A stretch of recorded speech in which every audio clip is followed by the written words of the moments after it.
And I've never seen any single person as revered as Mother Teresa from people all over the world, from different civilizations, religions, and demographic groups. I'm Bill Donahue, and I'm the president of the Catholic League for Religious and Civil Rights. Bill likes to point out Mother Teresa's message of peace and love. We should have more people like her as a role model. Unfortunately, we don't. One man's opinion. Here's another. I would describe Mother Teresa as a fraud, a fanatic, and a fundamentalist. I'm Christopher Hitchens, and I'm the author of a book called The Missionary Position, which investigates Mother Teresa. Christopher Hitchens is to the Catholic Church and Mother Teresa what Michael Moore is to a ham sandwich. Relentless, unstoppable, and without fear. We love Hitchens. Everything everybody thinks they know about her is false. Not just most of the things, all the things. It must be the most single successful emotional con job of the 20th century. She was corrupt, nasty, cynical, and cruel. Mother Teresa was known for her home for the dying in Calcutta, India. It sure ain't a hospital.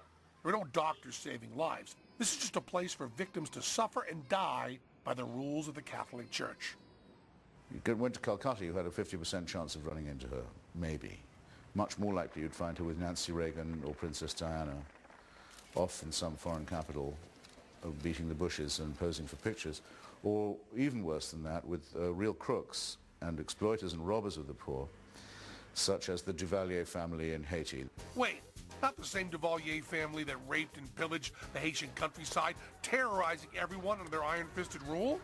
Hard to believe, but old Mother Teresa in this 1991 photo op with Baby Doc's wife proclaimed that the Duvaliers loved the poor, that the poor loved them, and most outrageous of all, quote, "It was a beautiful lesson for me." She did press some people who were wealthy to give money so that she could use it in a way to help the poor and to set up the orphanages and the hospices. Oh, she used the dough to help the very people from whom it was taken. Well, no. If there is a big program to ameliorate Haiti run by her order, I've never heard of it. Yep, according to some, she took the undisclosed amount and ran back to India. The Haitians, you know, the ones who worked for the money that had stolen from them by their government, got diddly squat. So how does the Catholic Church defend this spectacle of sleaze? As usual in bullshit, the end always justifies the means. Well, she's not endorsing them. She's simply shaking hands. I mean, quite frankly, if you're going to take money from some people to give to the poor, does it make any sense to take it from the poor? Does it make any sense to take it from the middle class? Wouldn't you take it from the rich? I find myself rather astonished. It's simply an excuse-making for theft and for deceit. It's softness on crime.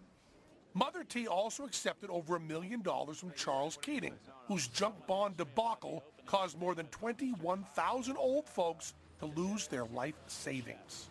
When she got the money from Charles Keating, he hadn't been indicted about anything. He hadn't even been accused of anything. So what was she supposed to do? The money was already spent by the time that we found out that this guy was a crook. So the Vatican couldn't write a check. There's something assholey in that. No matter what the evidence, fuckers like Bill Donahue see only the good in Mother Teresa. For her work, she's won the Nobel Peace Prize. She's won 124 different international prizes. She's the most revered person amongst the people in India, with the exception of Mahatma Gandhi. You know what? Mother Teresa isn't even her real name. That's her real name. What's she hiding? She never had kids and her name is not Teresa. So what's the deal with all the money? Agnes Mother Teresa, huh? Agnes Gonja Boyagio. Yeah. On her world travel, she raised well over $50 million by some account. And yet, where did all of it go? Well, as with most bullshit, follow the money. Mother Teresa's money is mostly spent on religious activities and not on the poor. Dr. Arup Chatterjee, author of Mother Teresa, The Final Verdict. According to this guy, Mother Teresa built over 100 facilities around the world, all bearing her name and that of her organization, Missionaries of Charity, which is a lot better than the original name, Nuns on the Dole.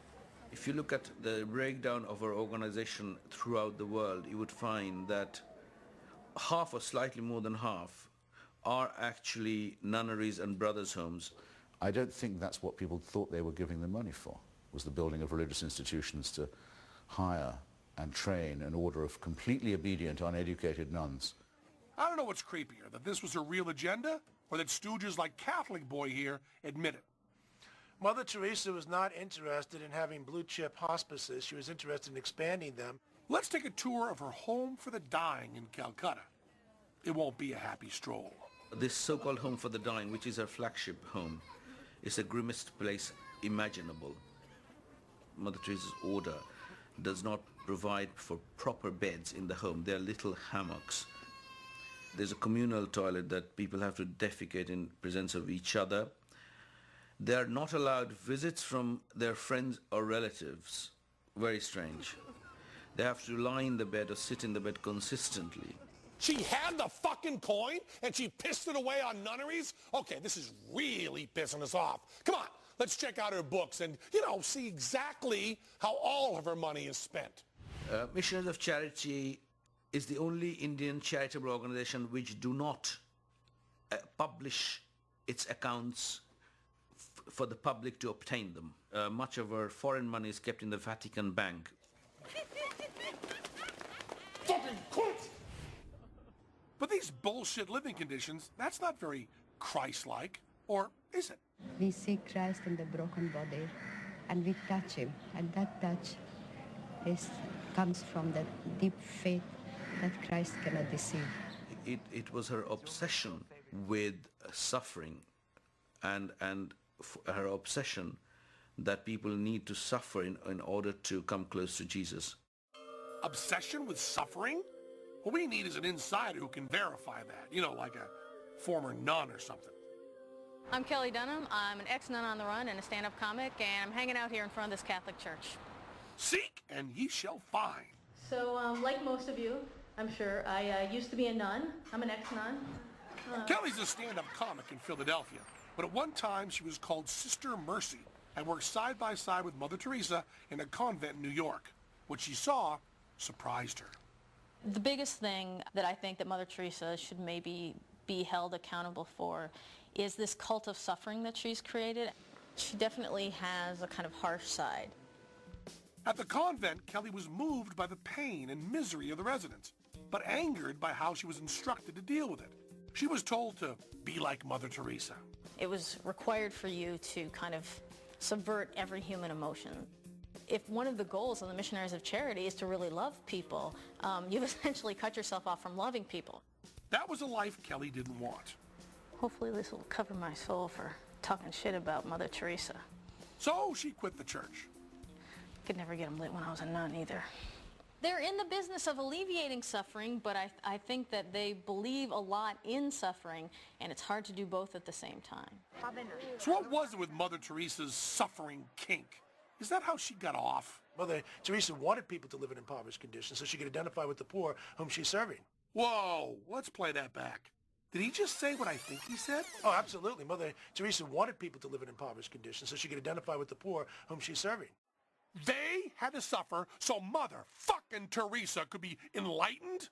Oh, what a saint. She must have been so enlightened she glowed in the dark. She wasn't in the least bit interested in alleviating poverty. I would say it was a certainty that millions of people died because of her work, and millions more were made poorer, stupider, more sick, more diseased, more fearful, and more ignorant. God bless you, Mother Teresa. God bless you. In spite of Mother Teresa's glowing reputation, the Catholic Church is in trouble. Priests raping boys will do that. There's panic in the Vatican, and something has to be done. One way of keeping the faithful together is the old-time religion, is the good old-fashioned stuff. Let's find a real saint, one who even the non-Catholics love.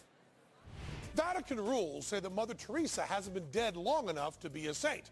But the Pope said a few magic words and presto changeo, the problem is gone. But Pope land rules require Mother Teresa must have performed two miracles after her death. The Pope changed that requirement to one. And then, hallelujah! In a village outside of Calcutta, the church found a woman willing to claim that a tchotchke with Mother Teresa's face on it had cured her stomach tumor. Now, the woman's own husband said, "This miracle is a hoax. My wife was cured by doctors." But who listens to him?